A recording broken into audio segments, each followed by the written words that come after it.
Give it up really big until they come to the mic. Brandon Spars. Brandon, come on up, Brandon.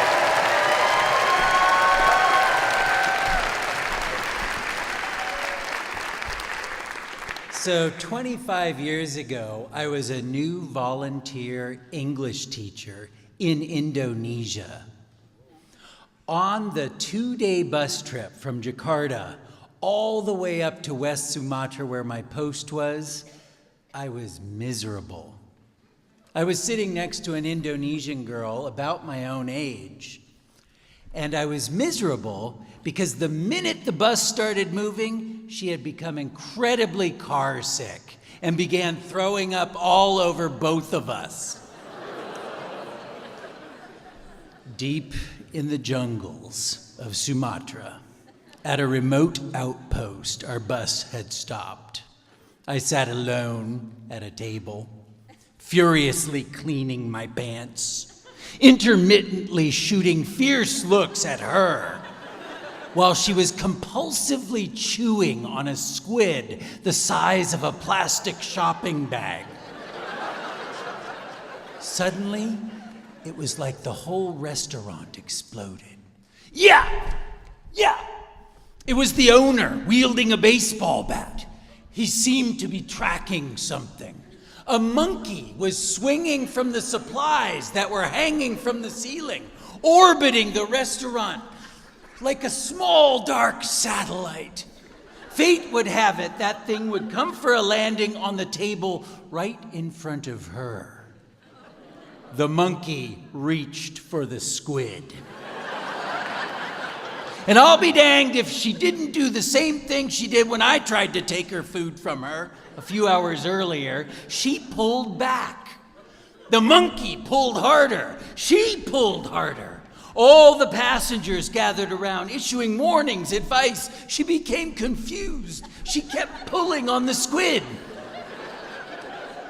Finally, the monkey simply let go of the squid and flew into her face, gripping her head with all 4 of its paws. She staggered under its weight and regained balance.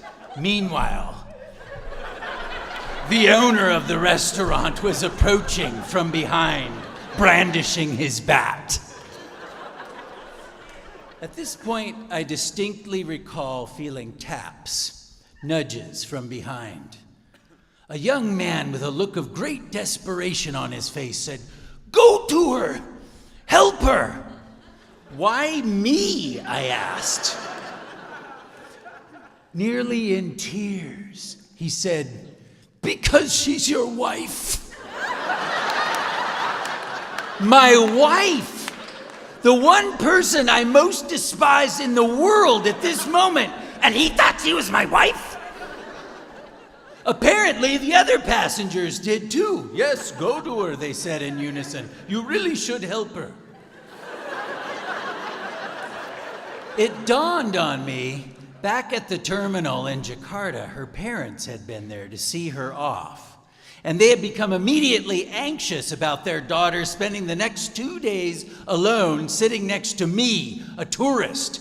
They had even talked about changing seats, and if only they had. But this great sense of indignation had arisen in me, and I told them I was no ordinary tourist. Why, even though I was a volunteer, I told them I was a young professor at a prestigious university, which produced enough respect and admiration so that A, they didn't switch her seat, and B, by the time the bus departed, we looked like one big happy family. And here we were.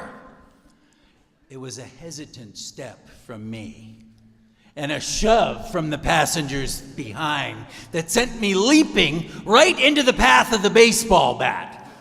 And I shielded not only the woman, but also the monkey, which took the opportunity for a few quick pelvic thrusts, shooting a jet of urine and hormones into her open mouth and eyes. Then it launched itself up into the canopy of merchandise, the squid trailing behind it like a child's rag doll. The poor woman. She lay coughing and sputtering at my feet. But my springing to action had transformed me.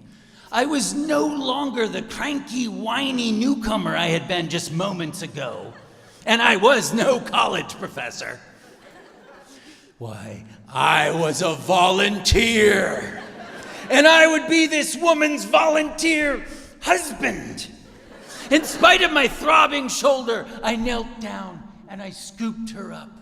And to cheers from the other passengers, I carried her all the way to her seat on the bus, where I gently laid her.